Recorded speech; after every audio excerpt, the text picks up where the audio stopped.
Hello बच्चों, मैं हूँ आलोक तिवारी और सनशाइन क्लासेस में आपका स्वागत है। बच्चों, ये एक्सपोनेंट पावर का पार्ट नंबर सेकंड है। चलिए अगले रूल की बात करते हैं। पिछले पार्ट में मैं आपको 4 रूल बता चुका था, ये है रूल नंबर 5। ठीक है बच्चों, अब रूल नंबर 5 के हिसाब से आपका देखिए, जब पावर के ऊपर पावर दिया रहता है तब उस समय क्या करते हैं। ठीक है, यानी x to the power a और पूरे की पावर b, यानी पावर पे पावर अगर आपका दिया रहेगा तो उस केस में आपका सिंपली जो पावर्स होते हैं उसका आपस में हम लोग मल्टीप्लाई कर लेते हैं। ठीक है बच्चों, यानी a था और b था, इन दोनों का आपस में हो जाएगा मल्टीप्लाई। ठीक, चलिए एक एग्जांपल से समझाता हूँ मैं आपको। जैसे मान लीजिए दे दिया जाए आपका 5 टू द पावर 2 और इस पूरे की पावर 3। ठीक है, 5 की पावर 2 की पूरे की पावर 3। तो करना कुछ नहीं है, सिंपली बस पावर्स का आपस में हम लोग मल्टीप्लाई कर देंगे बच्चों। यानी 2 का 3 में मल्टीप्लाई हो जाएगा तो आ जाएगा आपका 2 3 जा 6, यही इसका आंसर हो जाएगा बच्चों। ठीक है, एक एग्जांपल और देखिए। जैसे मान लीजिए दे दिया जाए 2/3 की पावर 2 पूरे की पावर 4 और इस पूरे की पावर मान लीजिए दे दिया जाए अगेन 2। ठीक है, 2/3 की पावर 2 की पावर 4 उसकी भी पावर 2। ठीक, यानी पावर पे पावर है, 3 पावर्स हैं। तो चाहे 3 पावर हो चाहे 30 पावर हो, करना कुछ नहीं है, बस सारे पावर्स का आपस में हम लोग मल्टीप्लाई कर देना हम लोग को। यानी 2 × 4 × 2, तो इसका आंसर आपका आ जाएगा 2/3 की पावर 2 4 जा 8 और 8 2 जा 16। ठीक है बच्चों, यानी 2/3 की पावर 16 हो जाएगा बच्चों। ठीक है, आई होप आपको समझ में आ रहा होगा बच्चों। चलिए बच्चों अगले रूल पे आते हैं। तो अगला रूल हम लोग का है रूल नंबर 6। अब रूल नंबर 6 के हिसाब से जब भी किसी भी बेस हो उसके पावर 0 दिया हो, यानी कोई सा भी बेस हो उसका पावर जो है 0 हो तो उसकी वैल्यू 1 होती है। सिंपल है आपका। फॉर एग्जांपल जैसे मान लीजिए दे दिया जाए 35 की पावर 0। ठीक है, अब 35 की पावर 0 है तो इसकी वैल्यू सीधे 1 लिख देंगे हम लोग। ठीक है, कोई परेशानी वाली बात नहीं। जैसे मान लीजिए कह दिया जाए 4/7 की पावर 0, तो बस सीधे 1। ठीक है, अगले रूल की बात करते हैं, रूल नंबर 7।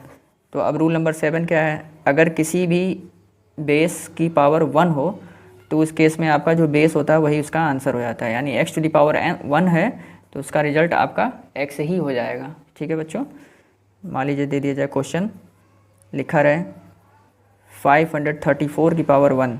ठीक है, 534 की पावर 1, तो इसका आंसर क्या हो जाएगा 534 ही हो जाएगा। ठीक है, क्यों हो जाएगा, क्योंकि पावर 1 है। ठीक है बच्चों, आई होप आपको समझ में आ रहा होगा। चलिए बच्चों आगे देखिए, अब अगला रूल हम लोग का है रूल नंबर 8। तो रूल नंबर 8 क्या कहता है, अब ये देखिए इंपॉर्टेंट रूल मैं आपको बताने जा रहा हूँ। अगर कोई बेस दिया है उस पर पावर जो है निगेटिव हो, यानी x to the power -a हो। ठीक है, पॉजिटिव नहीं हो निगेटिव में हो, तो इस केस में क्या करते हैं, तो पावर को पॉजिटिव जब बनाना होता है तो बेस का आपका रेसिप्रोकल हो जाता है। यानी x है तो x का रेसिप्रोकल 1/x हो जाएगा। ठीक है बच्चों, और पावर पॉजिटिव हो जाएगी, यानी x to the power -a equal to हो जाएगा 1/x की पावर a। ठीक है, एग्जाम्पल से समझिए। जैसे मान लीजिए दे दिया जाए 2/3 की पावर -4।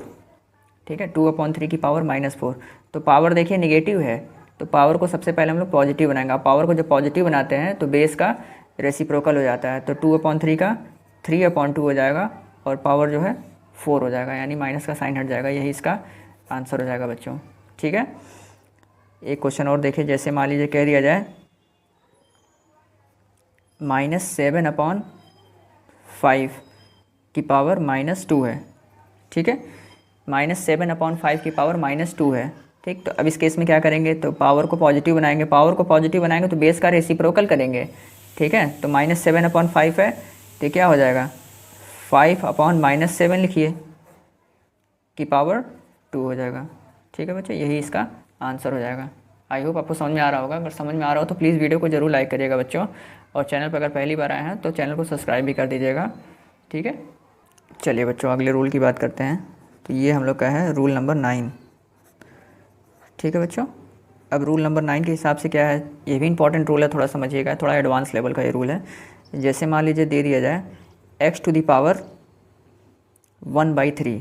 अब पावर जो है फ्रैक्शन के फॉर्म में आ गया, x टू दी पावर 1/3 है। तो करना कुछ नहीं रहता इसमें, देखिए जो पावर में न्यूमरेटर रहता है वो पावर, वो जो है बेस के साथ पावर लग जाता है मतलब, और जो पावर का डिनोमिनेटर होता है यानी 1/3 का जो 3 है ये डिनोमिनेटर है, और यही जो 3 है ये आपका क्यूब रूट में कन्वर्ट हो जाएगा।